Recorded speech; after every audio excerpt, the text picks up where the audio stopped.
Okay, so here's a diagram of the lungs, and during the process of inhaling, the large dome-shaped muscle, which is located under the lungs, is the diaphragm, which pulls them down, and it creates a vacuum and allows the air to fill the lungs. During the exhale, the chest expands out and away from the lungs, and a recoil forces the air out of the lungs.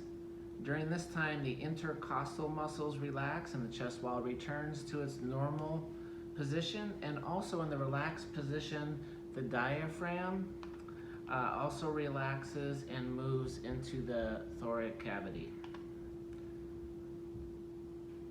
Generally, men have larger capacity of lungs than women. There are conditions like the chronic obstructive pulmonary disease,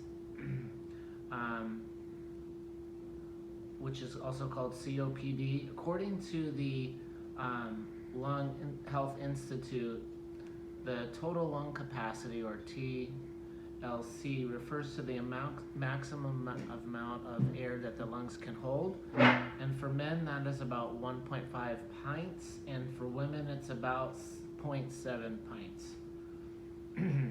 Conditions like COPD or asthma will reduce the total lung capacity, making it hard for the person to breathe and also to get air into the lungs.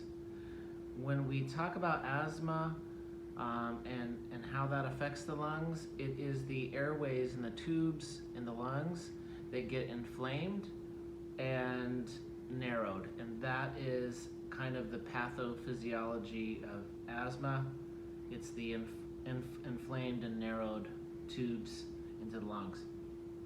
So for medical management for somebody with asthma, of course we want to assess the vital signs as needed while in distress. We're going to be assessing for breath sounds, note for wheezes and stridor. And remember, stridor is the high-pitched sound that we hear if we're auscultating the lungs. The goal is to have the patient maintain an optimal breathing as evidenced by relaxed breathing and normal respiratory rate and pattern and absence of shortness of breath.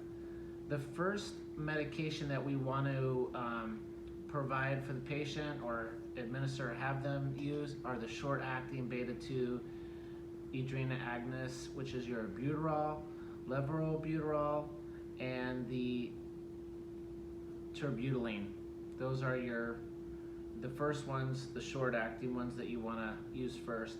The second round of medications are your corticosteroids. That is the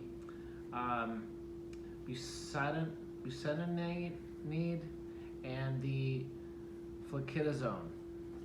Those you want to use after you've done the inhaled steroids. You want to do these after the beta-2 androgenic agonist. Okay, education for the patient is going to be a critical component with patients with asthma. We want to teach the patient and the family about asthma, the purpose of the medications, the triggers to avoid, the proper inhalation technique, instruct patient and family about peak flow monitoring, and obtain current educational materials based on the patient's level of education, diagnosis, causative factors, and cultural background. And then last are the community resources for asthma, which would be locally the Arizona Asthma Coalition and more nationally the CDC. Thank you. That's all on the lungs and asthma.